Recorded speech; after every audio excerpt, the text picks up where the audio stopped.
नमस्कार दोस्तों, मैं आदित्य शर्मा आपका स्वागत करता हूं उत्थान एकेडमी के ऑनलाइन प्लेटफॉर्म पर। सर, कल तक जो हमने वैदिक साहित्य का एक पार्ट उपनिषद कंप्लीट कर लिए थे। आगे हम जो नेक्स्ट हमारा पार्ट है वो देखेंगे वेदांग। वैदिक साहित्य का जो नेक्स्ट पार्ट है वो क्या है? वेदांग। सर, हमारे पास 6 वेदांग है। कितने? 6।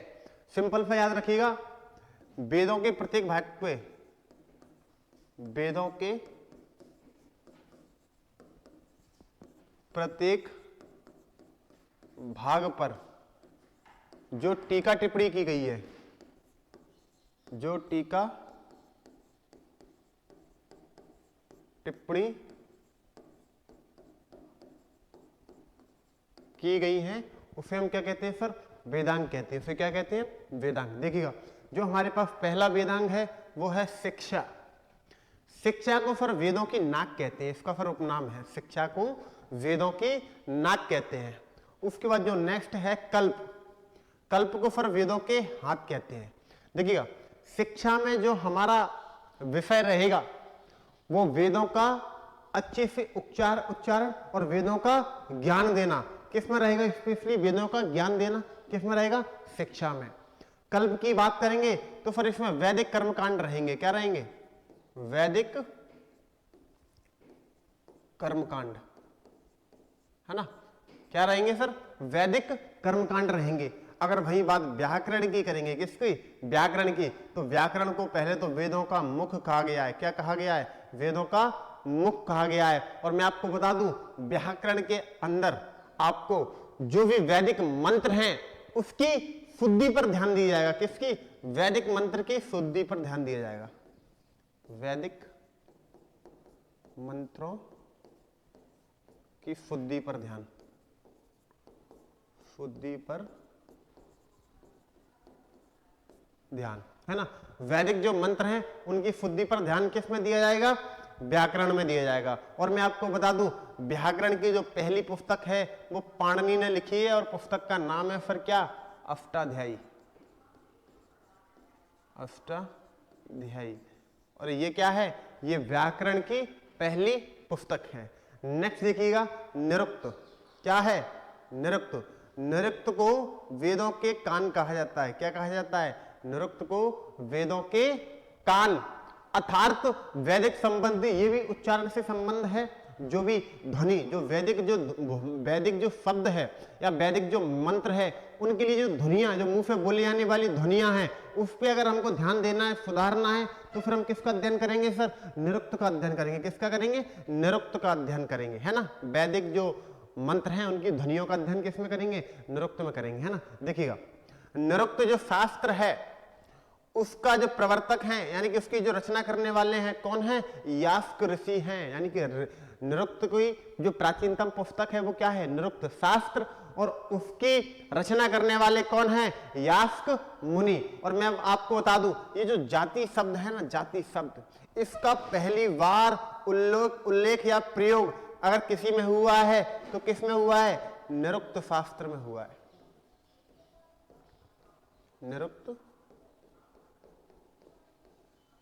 निरुक्त शास्त्र में हुआ है ना? देखिएगा, निरुक्त सिंपल सा वैदिक जो मंत्र हैं उनकी ध्वनियां किस में अध्ययन करेंगे? निरुक्त में करेंगे। निरुक्त शास्त्र की रचना यास्क ऋषि ने, बहुत ही इंपॉर्टेंट है सर, प्रीलिम्स में प्रश्न बनता है कि निरुक्त शास्त्र की रचना किसने की है? तो यास्क ऋषि ने किया। और जाति शब्द का अगर पहली बार कहीं उल्लेख आया है तो किस में आया है सर? निरुक्त शास्त्र में आया है। उसके बाद हम नेक्स्ट देखेंगे छंद। अगला वेदांग क्या है? छंद। छंद को वेदों के पैर कहा जाता है। क्या कहा जाता है? पैर। सिंपल सा समझिएगा, छंदों में जो वैदिक मंत्र हैं उनको लयबद्ध तरीके से लिखना अगर हम किसी में सीखेंगे तो किस में सीखेंगे? छंद शास्त्र में। आपने देखा होगा रामायण में दुआ, छंद, फुरटा इत्यादि देखे होंगे आपने, जैसे भय, राम कृपाला, दीन दयाला, है ना, कौशल्या हितकारी। तो ये क्या है? एक तरीके से शब्दों को लयबद्ध तरीके से क्या है अपन निरूपित कर रहे हैं, लिख रहे हैं। तो याद रखना, वैदिक मंत्रों को लयबद्ध या संगीतमय बनाने का काम कौन करेगा? तो छंद करेंगे। ठीक है सर। और छंद शास्त्र के जो प्रवर्तक है, जो रचनाकार हैं, वो कौन है? पिंगल ऋषि। निरुक्त शास्त्र के कौन थे? यास्क ऋषि।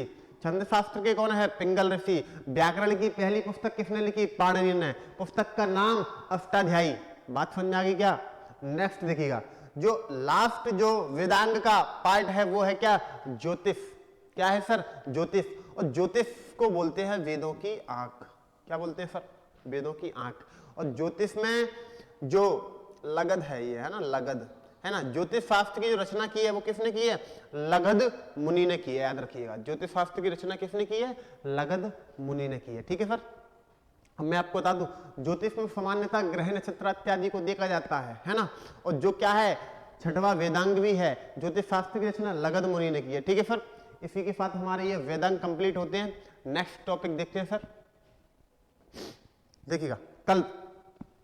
ये जो वेदांग पढ़ा था ना, ये वाला कल्प वेदांग पढ़ा था, जैसे वेदों के हाथ कहा जा रहा था। ये थोड़ा सा इंपॉर्टेंट है, इसे अलग से देखते हैं सर। कल्प में आपको 4 सूत्र मिलेंगे। कितने मिलेंगे? 4 सूत्र। और 4 सूत्र में जो पहला सूत्र है श्रुत सूत्र, जो आपके लिए इंपॉर्टेंट नहीं है। नेक्स्ट देख लीजिए, जो अगला सूत्र है वो है ग्रह सूत्र। अब ग्रह सूत्र क्यों, तो मैं आपको बता दूं, ग्रह सूत्र के अंतर्गत हम 16 संस्कारों को पढ़ेंगे, जो आपके टॉपिक में है, आपके एग्जाम में है। और उसके बाद 8 प्रकार के विवाह पढ़ेंगे। क्या पढ़ेंगे सर? 8 प्रकार के विवाह। याद रखिएगा, ग्रह सूत्र में क्या पढ़ेंगे? 16 संस्कार और 8 प्रकार के विवाह। फिर उसके बाद है धर्म सूत्र। धर्म सूत्र में 4 प्रकार के पुरुषार्थ, है ना, ये पुरुषार्थ है सर। क्या पढ़ेंगे? 4 प्रकार के पुरुषार्थ पढ़ेंगे। देखेंगे अभी पुरुषार्थ क्या होता है ना। ये भी आपके एग्जाम से पॉइंट ऑफ व्यू से इंपॉर्टेंट है सर। और उसके बाद जो अगला है वो क्या है? सुलभ सूत्र। क्या है सर? सुलभ, है ना, सुलभ सूत्र। और सुलभ सूत्र के अंतर्गत हम क्या पढ़ते हैं? ये जो यज्ञ की जो वेदिकाएं होती हैं, उनका निर्माण वगैरह कैसे करना है, कितना ऊंचा बनाना है, कितना चौड़ा बनाना है, ये अगर किसी में पढ़ेंगे तो किस में पढ़ेंगे? सुलभ सूत्र में। यानी कि इसमें रहता है आपका ज्यामिति का विषय। क्या रहता है? ज्यामिति रहता है इसमें ना, ज्यामिति का विषय रहता है।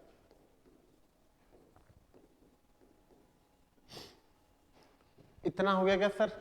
देखिएगा, स्रोत सूत्र कुछ नहीं है, ग्रह सूत्र में 16 संस्कार और 8 प्रकार के विवाह। अभी ये 16 संस्कार क्या है और 8 प्रकार के विवाह क्या है, आगे देखेंगे। उसके बाद धर्म सूत्र की अगर बात करेंगे तो उसके अंतर्गत हम 4 पुरुषार्थ पढ़ेंगे। और अगर उसी के बाद सुलभ सूत्र की बात करेंगे तो यज्ञ की जो वेदिकाएं होती हैं, यानी कि यज्ञ जो कुंड होता है, उसको कितना चौड़ा करना है, कितना ऊंचा करना है, कितना गहरा करना है, ये सब किस में बताया गया है सर? सुलभ सूत्र में बताया गया है। इसके बाद हम नेक्स्ट पॉइंट देखते हैं सर जी। अब जो हमारा नेक्स्ट आएगा क्या आएगा? 16 संस्कार, जो कि ग्रह सूत्र के अंतर्गत है। किसके अंतर्गत है? ये याद रखिएगा, ग्रह सूत्र के अंतर्गत है। और ग्रह सूत्र किसका विषय है? तो ग्रह सूत्र विषय है कल्प का। किसका विषय है?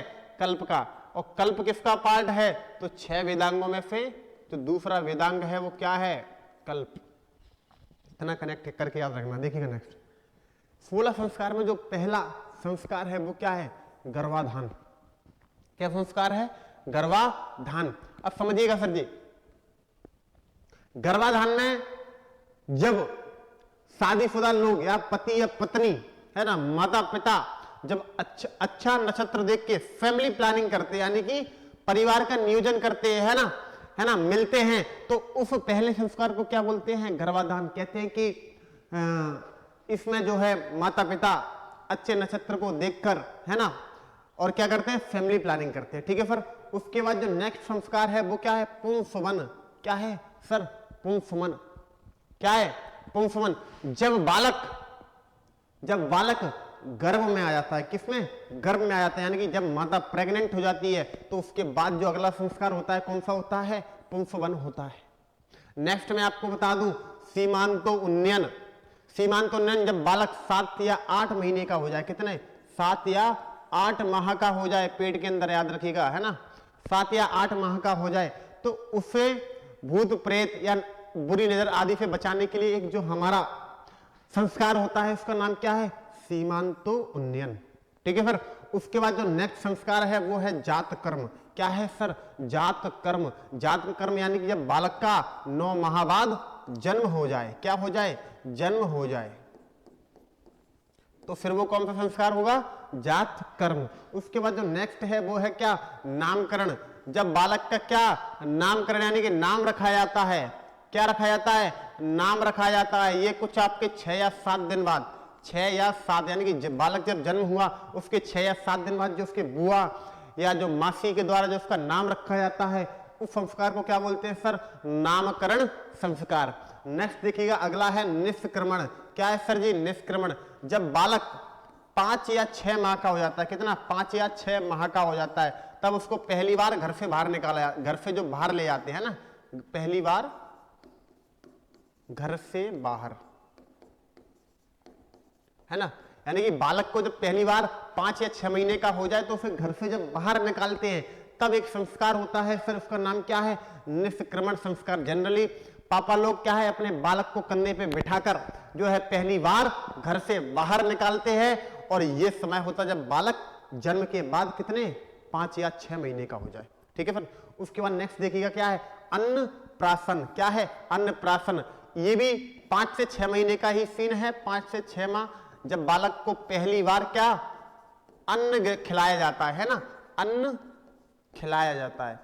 अन्न के नाम पे मैं आपको सिंपल बता दूं, है ना, सोने या चांदी की चम्मच से जो है उसको शहद या खीर जो है पहली बार चटाई जाती है, खिलाई जाती है, उसको, उस संस्कार को क्या बोलते हैं, अन्नप्राशन। ठीक है, फिर उसके बाद क्या है, चूड़ाकर्म या मुंडन। क्या है, चूड़ाकर्म या मुंडन। जब बालक को क्या, चूड़ा वगैरह जब वो 1 साल का हो जाता है ना, और उसके जब पहली बार बाल निकलवाए जाते हैं और उसको चूड़ा पहनाया जाता है तो संस्कार को क्या कहते हैं, चूड़ाकर्म या मुंडन। उसके बाद नेक्स्ट है कर्णछेदन। ये भी फिर 1 साल बाद वाला संस्कार है। जब बालक 1 साल का हो जाए तब पहली बार उसका कान छेदा जाता है। आपने देखा होगा पुराने टाइम पे जनरली सभी लोगों के कान का क्या छेदन किया जाता था, तो इस संस्कार को क्या बोलते हैं, कर्ण छेदन। अब देखिएगा नेक्स्ट संस्कार है विद्यारंभ। क्या है सर जी, विद्या आरंभ।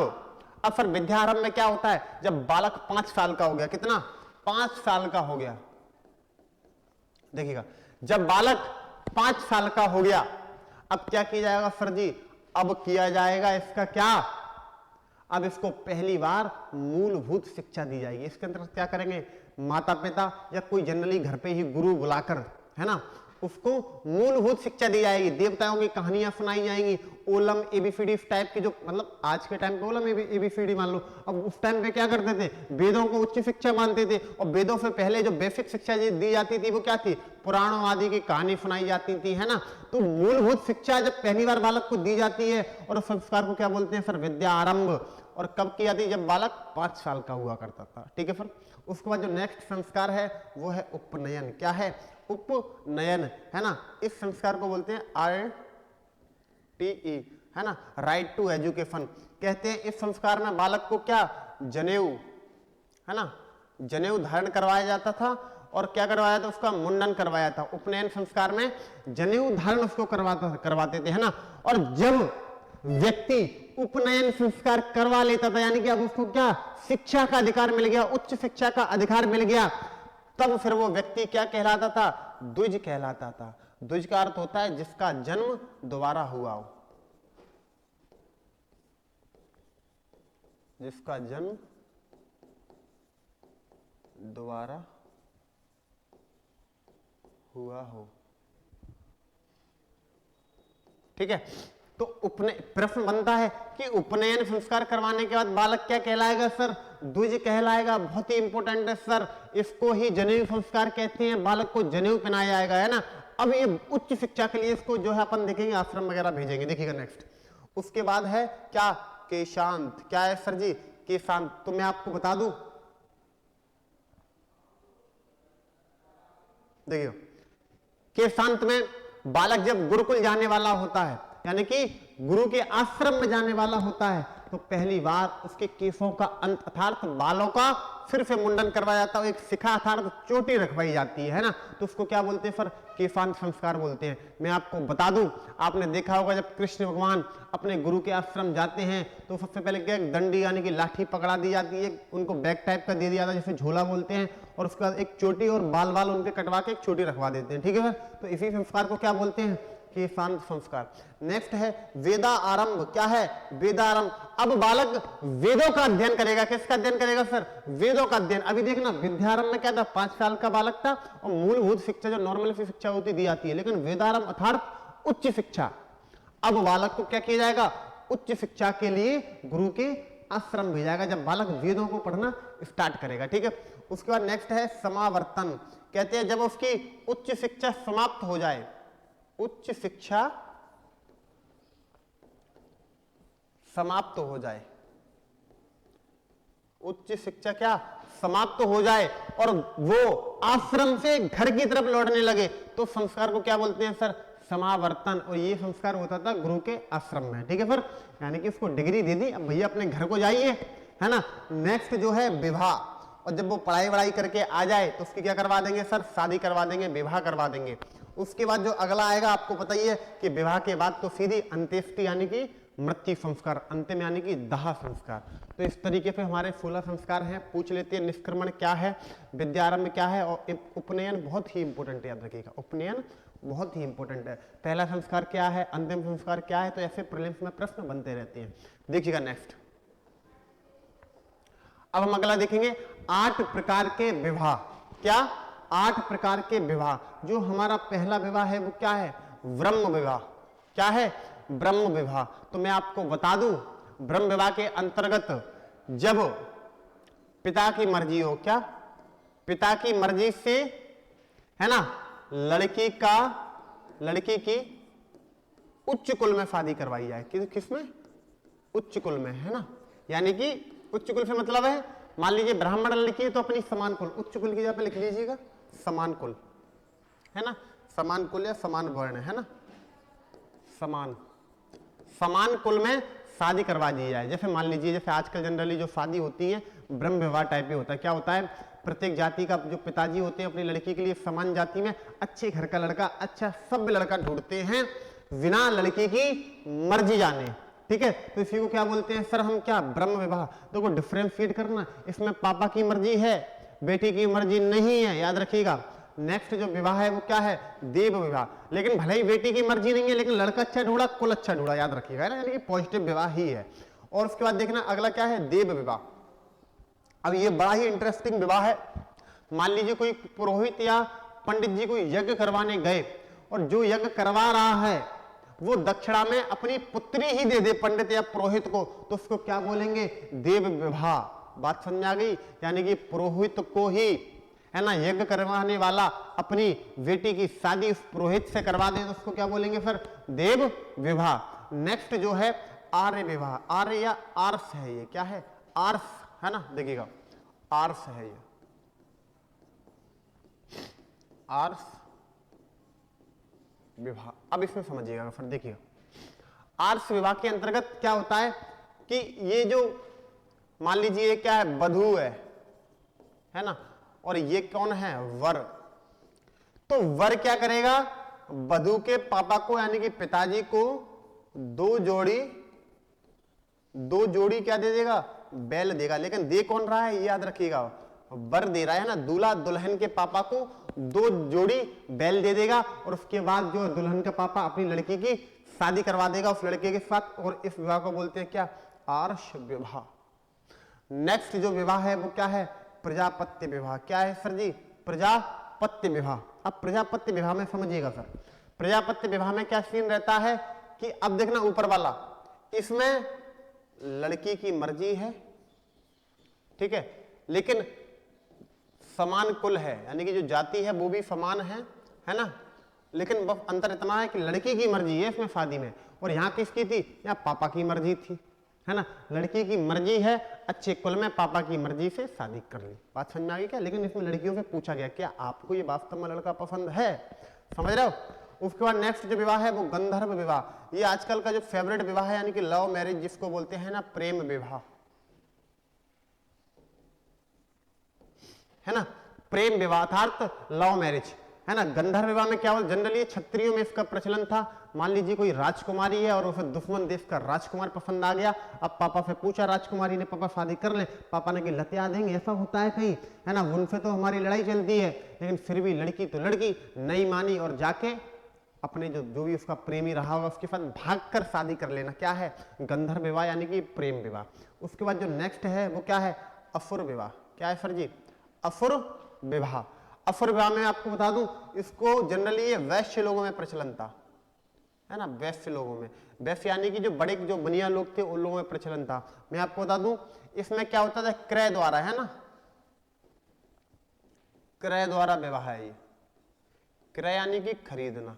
इसमें क्या होता था कि कोई व्यक्ति लड़की के बाप को उसकी राशि अदा कर देता था, तो पैसे से उस लड़की को खरीद कर शादी कर ले, इसको क्या बोलते हैं, असुर विवाह कहते हैं। और ये वैश्य वर्ण में जो है इसका प्रचलन था।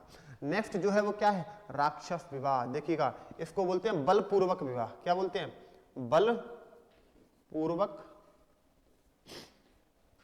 विवाह। क्या बोलते हैं इसको, बलपूर्वक विवाह। जब मान लीजिए कोई एक राजा ने दूसरे राजा पे अटैक किया और उस राजा को मार डाला, उसके बाद ताकत से उस लड़की के साथ, उसकी राजकुमारी के साथ क्या शादी कर लेना, क्या उनका विवाह है, राक्षस विवाह। यानी कि ताकत के साथ अपने बल के दम पर किसी से शादी करना क्या है, राक्षस विवाह। जैसे आपने महाभारत में देखा होगा, पितामह भीष्म ने काफी नरेश की तीनों पुत्री के उनको अंबा, अंबिका और अंबालिका को अपने बल से, अपनी ताकत से, अपने शौर्य से उनको जीता और अपने भाइयों से उनकी शादी करवा दी। ठीक है सर। नेक्स्ट जो है वो क्या है, पेशाच विवाह। इसको सर सर्वाधिक निकृष्ट विवाह मानते हैं। क्या मानते हैं, सबसे ज्यादा घिनौना, सबसे ज्यादा घृणित कौन सा विवाह है, पेशाच विवाह। जनरली इसमें होता क्या था कि लड़की मान लीजिए, है ना, बेहोशी की स्थिति में हो, उसे होश ना हो, अचेत हो वो, तब उसके साथ शारीरिक संबंध बनाकर उससे शादी करना कौन सा विवाह है, पेशाच विवाह है। कौन सा विवाह है, पेशाच विवाह। अब मैं आपको बता दूं, वैदिक टाइम पे प्रारंभिक जो 4 विवाह हैं, ब्रह्म, देव, आर्ष और प्रजापत्य, इन्हीं को मान्यता थी, यानी कि ये मान्य विवाह है ना, ये क्या है, मान्य हैं। और कालांतर के जो 4 विवाह हैं ये कैसे हैं, ये अमान्य हैं। अब देखिए ना, लव मैरिज तो तब भी होती थी लेकिन मान्यता तब भी नहीं थी और आज भी नहीं है ना। तो शादियां करते रहो, तब भी होती थी आज से हजारों साल पहले, आप आज भी कर रहे हैं तो कोई बड़ी बात नहीं है। ठीक है। फिर नेक्स्ट देखिएगा, पुरुषार्थ। मैंने आपको बताया था कि 4 प्रकार के पुरुषार्थ हैं। पुरुषार्थ का मतलब समझिएगा, वैदिक टेक्स्ट में लिखा है कि पुरुष धैर्य पुरुषार्थ, अर्थात जिसका धारण पुरुष करे वो क्या है सर जी, वो पुरुषार्थ है। हमारे पास 4 प्रकार के पुरुषार्थ हैं, अर्थ, धर्म, अर्थ, काम और मोक्ष। इसका मतलब सिंपल सा ये है कि जब कोई पुरुष ग्रस्त जीवन जी रहा हो तो उसको ये 4 काम तो करना ही चाहिए। उसको क्या करना चाहिए, ये 4 काम प्रत्येक पुरुष को करना ही चाहिए। अब देखते हैं क्या है इसमें। देखिएगा, जो पहला पुरुषार्थ है वो क्या है, धर्म, है ना। यानी कि धर्म का मतलब है जो भी वैदिक कर्मकांड है, यज्ञ वगैरह जो है, उनको प्रत्येक पुरुष को करना चाहिए, है ना। सत्य का साथ देना चाहिए, असत्य के खिलाफ खड़ा होना चाहिए, है ना। एक तरीके से जो कहते हैं ना, जो पहले के लोग कहते थे कि नहीं सर ये हमारे धर्म के खिलाफ है, यानी कि मेरे सामने अगर किसी स्त्री के साथ गलत हो रहा है और मैं मुंह बना खड़ा देख रहा हूं तो ये मेरे धर्म के खिलाफ है। तो पुरुषों के लिए कुछ धर्म क्या थे, डिसाइड कर दिए गए थे कि सर आपके सामने अगर कोई बलहीन व्यक्ति है या कमजोर व्यक्ति और उसके साथ अत्याचार हो रहा है तो आपको उसे प्रोटेक्ट करना चाहिए, लड़की को आपको प्रोटेक्ट करना चाहिए, आपको पहले वैदिक कर्मकांड करना चाहिए, आपको त्रिऋण उतारने चाहिए, आपको पंच महायज्ञ करवाने चाहिए। तो ये क्या है, ये धर्म है सर। ठीक है सर। नेक्स्ट मैं आपको बता दूं, अर्थ। तो कहा गया कि आप लड़के हो, आपको आपके पापा ने पढ़ाया लिखाया है, तो अब आपको कुछ कमाना भी चाहिए, पैसा कमाना चाहिए, अपनी फैमिली की जो आजीविका है ना, जो लाइवलीहुड ऑफ योर फैमिली, उसको कंटिन्यू करना चाहिए। यानी कि अपने परिवार की आजीविका चलाने के लिए आपको क्या कमाना चाहिए, किसमें, अर्थ में। नेक्स्ट जो पुरुषार्थ है वो क्या है, काम। जैसे आपको आपके पिता संसार में लाए, वैसे ही आपका ये काम है कि आप अपनी अगली पीढ़ी संसार में लाएं, यानी कि बच्चे पैदा करते रहे, है ना। देखिएगा तो काम में क्या है, बच्चे पैदा वगैरह करना, है ना, ये सारी अपनी पीढ़ी को आगे बढ़ाना। ठीक है सर। नेक्स्ट क्या है, मोक्ष। मोक्ष में क्या है, जब आपने सारा जीवन कर लिया है तो अब आपको क्या करना चाहिए, तपस्या करनी चाहिए, और तब तक करना चाहिए जब तक आपको मोक्ष की प्राप्ति ना हो जाए। किसकी प्राप्ति ना हो जाए, मोक्ष की प्राप्ति ना हो जाए, है ना।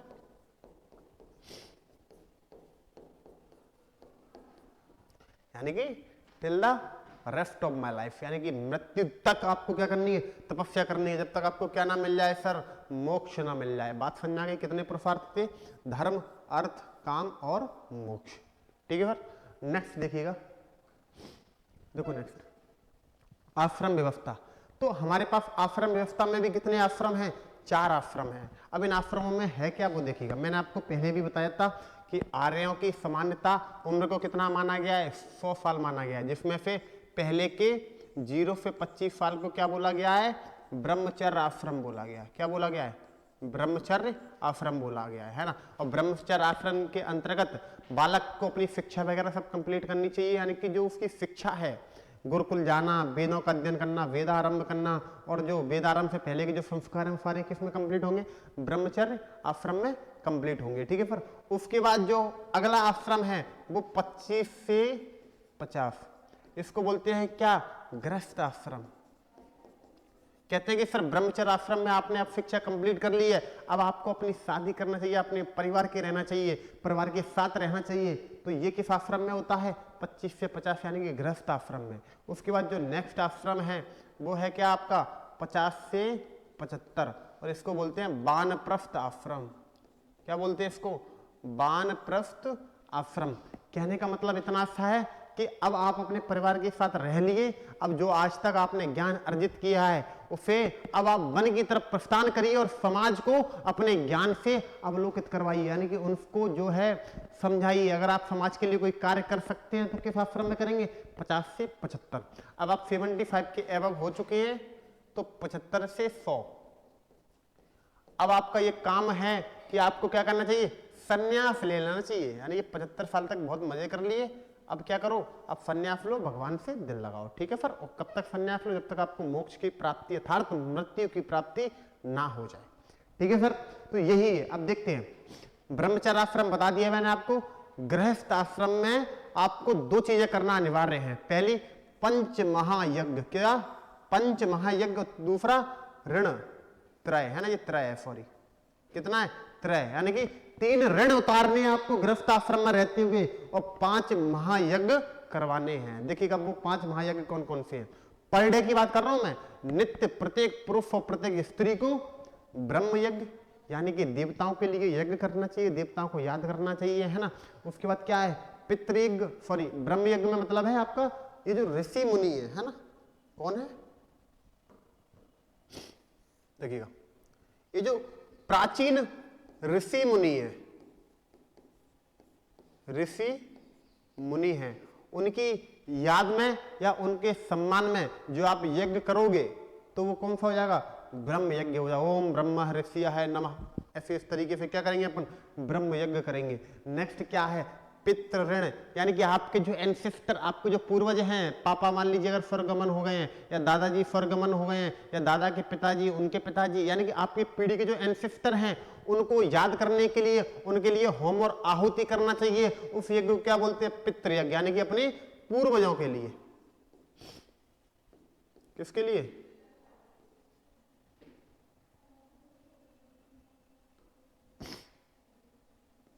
है ना, पूर्वजों के लिए। इसमें क्या था? प्राचीन ऋषियों के लिए।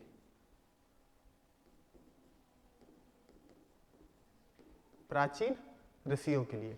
नेक्स्ट देखिएगा अगला है देव यज्ञ, यानी इसमें देवताओं के लिए यज्ञ करना चाहिए पर डे। किसके लिए? देवताओं के लिए, है ना, देवताओं के लिए, है ना। पितृयज्ञ, ब्रह्मयज्ञ, और ये क्या है? देव यज्ञ। उसके बाद क्या है? भूत यज्ञ। भूत यज्ञ में क्या है? अब भूत से भूत मत समझ लीजिएगा, है ना, जो डराने बड़े बड़े दांतों वाला वो भूत नहीं है। देखिएगा फिर क्या है भूत यज्ञ में। इसमें सिंपल सा है, ये मछली चुगाना, पक्षियों को खाना खिलाना, पानी पिलाना जानवरों को, ये सारे किस में आएंगे? भूत यज्ञ। यानी कि पर डे इंसान को क्या? मछली आदियों को चुगाना चाहिए, मछली और पक्षियों को, है ना, क्या दाना चुगाना। किस में आएगा? भूत यज्ञ में आएगा। यानी कि जितने भी प्राणी हैं पृथ्वी पर जो आपके ऊपर आश्रित रह सकते हैं उनको क्या, उनका पेट भरना आदि किस में आएगा? भूत यज्ञ में आएगा। ठीक है सर। नेक्स्ट देखिएगा क्या है? मृय यज्ञ। मृय नहीं है, ये क्या है? नरय यज्ञ है। किस तरीके से? नरय यज्ञ। और ये क्या है? अतिथि। अतिथि देवो भव, अर्थात अगर आपके घर में कोई अतिथि आ गया है तो उसका सम्मान सत्कार आपको करना चाहिए। तो ये 5 प्रकार के क्या हैं? यज्ञ हैं। किसमें? गृहस्थ आश्रम में रहते हुए। अब 3 ऋण हैं वो देखिएगा। पहला ऋण है क्या? ऋषि ऋण। क्या है? ऋषि ऋण। इसका मतलब कहने का ये है कि जब आपका गृहस्थ आश्रम कंप्लीट हो जाए तो आपको भी क्या संन्यास यानी कि वानप्रस्थ की तरफ चले जाओ, यानी कि ऋषि मुनि बन जाओ और बाद में संन्यास ले लो, है ना। जो ऋषियों ने तुमको ज्ञान दिया है, अब वही ज्ञान को तुम भी ऋषि बन के दूसरे लोगों तक पहुंचाओ, तब जाके कौन सा ऋण उतरेगा, कौन सा कर्ज उतरेगा, ऋषि ऋण उतरेगा। ठीक है सर। नेक्स्ट कौन सा है, पितृ ऋण, यानी कि आपके पापा जो आपको इस दुनिया में लेकर आए हैं, अब आप भी अपनी पीढ़ी आगे बढ़ाइए, यानी कि आप भी किसी ना किसी को दुनिया में लेके आइए, आप भी अपने पुत्र को उत्पन्न कीजिए, तो आपका क्या उतर जाएगा, पितृ ऋण उतर जाएगा। और मैं बता दूं क्या, देव ऋण। देव ऋण में क्या है, ये कभी उतरता नहीं था, बस आपका काम ये है कि प्रतिदिन देवताओं को क्या है, पूजा करिएगा, आस्था करिए, उनके लिए होम आहुति दीजिएगा, तो किस में आ जाएगा, देव ऋण में आ जाएगा। तो 3 प्रकार के ऋण है, कौन कौन से, ऋषि ऋण, पितृ ऋण और देव ऋण। सिंपल सा प्रश्न पूछेगा, इनमें से कौन ऋण ऋण त्रय नहीं है ना, ऋण त्रय नहीं है, तो ऑप्शन ये 3 दे देगा और साथ में कुछ और एक दे देगा। ठीक है, तो आंसर वही हो जाएगा, है ना। देखिएगा नेक्स्ट, अगला आश्रम क्या था, वानप्रस्थ और फिर संन्यास आश्रम। ठीक है, तो हमारी आश्रम व्यवस्था कंप्लीट हो गई। नेक्स्ट देखिएगा फिर क्या है, स्मृति ग्रंथ, है ना। तो देखो आर्यों का जो जीवन, आर्य लोग थे, यानी कि जो वैदिक आर्य थे, जो हिंदू थे, उनके लिए जो नियम कानून थे, नियम कानून थे, वो किस में थे, उन्हें किस नाम से जानते हैं, उन्हें स्मृति ग्रंथ के नाम से जानते हैं। सिंपल सा, आज हमारे जीवन के नियम कानून कौन डिसाइड करता है, संविधान डिसाइड करता है। ऐसे उस टाइम के लोगों के जीवन का नियम कानून कौन डिसाइड करता था, स्मृति ग्रंथ डिसाइड करता था। बात समझ में आ गई क्या। देखते हैं कुछ इंपोर्टेंट स्मृतियां। मनुस्मृति की बात करेंगे तो ये शुंग काल की है। किस काल की है, शुंग काल की है। और मैं आपको बता दूं ये सर्वाधिक प्राचीन स्मृति है ना, सर्वाधिक प्राचीन, है ना, सर्वाधिक प्राचीन। और बता दूं आपको ये सर्वाधिक प्रमाणित भी है, सर्वाधिक प्रमाणित, है ना। मनुस्मृति कैसी है, सर्वाधिक प्राचीन और सर्वाधिक प्रमाणित स्मृति ग्रंथ। ठीक है सर। इसमें है क्या, इसमें 7 प्रकार के दास बताए गए हैं। उसके बाद इसमें सती प्रथा का समर्थन किया गया है। ये जो पति के मरने के बाद उनकी पत्नियां क्या सती कर जाती हैं, यानी कि उन्हीं के साथ अर्थी में जल जाती हैं, वो वैसी व्यवस्था को मनुस्मृति वाले क्या बताते हैं कि sir this is right way, ये सही है। उसके बाद इसमें क्या बताया गया, पिता द्वारा, ये इंपॉर्टेंट है, पिता द्वारा लिया गया कर्ज पुत्र को अदा करना चाहिए। मान लीजिए अगर किसी के पिता ने कर्जा लिया है और उसकी मृत्यु, मान लीजिए किसी व्यक्ति ने कर्जा लिया है और उसकी क्या मृत्यु हो जाए, क्या हो जाए, मृत्यु हो जाए, तो उसके बाद जो इसका पुत्र आएगा उसको उस कर्जे का अदा करना चाहिए। कारण ये है जैसे कि पिता की खेती पुत्र के हिस्से में गई, पिता की संपत्ति पुत्र के हिस्से में गई, तो फिर क्यों ना पिता के कर्जे भी किसके हिस्से में जाए, पुत्र के हिस्से में जाए। ठीक है सर। देखिएगा नेक्स्ट, अगला है नारद स्मृति, और इसकी रचना हुई है किसमें, गुप्त काल में। जैसे कि मनुस्मृति की रचना हुई थी किसमें, शुंग काल में, है ना। देखिए इसमें क्या लिखा है, इसमें सती प्रथा का विरोध है, इसमें सती प्रथा का समर्थन था मनुस्मृति में, लेकिन नारद स्मृति में सती प्रथा का विरोध है। और क्या है इसमें बताया गया है क्या कि महिला पुनर्विवाह का अधिकार, यानी कि जो महिलाएं हैं ना, इनका अगर ये विधवा हो गई तो इनकी दूसरी शादी कर देना चाहिए। बेचारी जीवन में कब तक अकेली रहेंगी, कैसे इनका जीवन निकलेगा। तो नारद स्मृति वाले कहते हैं कि सर महिलाओं को पुनर्विवाह का अधिकार है। अब प्रश्न बनेगा किस स्मृति ग्रंथ में महिलाओं को पुनर्अधिकार दिया गया है, तो आंसर क्या हो जाएगा, नारद स्मृति। ठीक है सर। नेक्स्ट देखिएगा, इसमें 7 प्रकार के दास इसमें भी बताए गए हैं ना, कितने, 7 प्रकार के दास, है ना, 7 है ये, 7 प्रकार के दास किसमें बताए गए हैं, नारद स्मृति में। और क्या इसमें पहली बार दीनार शब्द का उल्लेख किया, ये इंपॉर्टेंट है सर। गुप्त काल में ये जो स्वर्ण मुद्राएं हैं, क्या स्वर्ण मुद्राएं हैं, उनको क्या बोला गया है, उनको बोला गया है दीनार। और दीनार शब्द का पहली बार अगर कहीं उल्लेख आया है तो किसमें आया है, नारद स्मृति में। ठीक है सर। नेक्स्ट देखिएगा, मैत्रायणी संहिता है, इसमें महिलाओं की तुलना शराब और जुए से की गई है। किससे की गई है, शराब और जुए से की गई है। उसमें बोला है कि मनुष्य की शराब और जुए की तरह जो तीसरी सबसे बुरी बुराई है वो कौन सी है? वो महिला है। ये किसमें कहा गया है? मैत्राणी संहिता में कहा गया। याद रखिएगा, ये इंपॉर्टेंट है ना। नेक्स्ट देखिएगा, है ना, महाकाव्य है। ये टॉपिक हम कल करेंगे। धन्यवाद। सतर्क रहिए, सावधान रहिए और पढ़ते रहिए।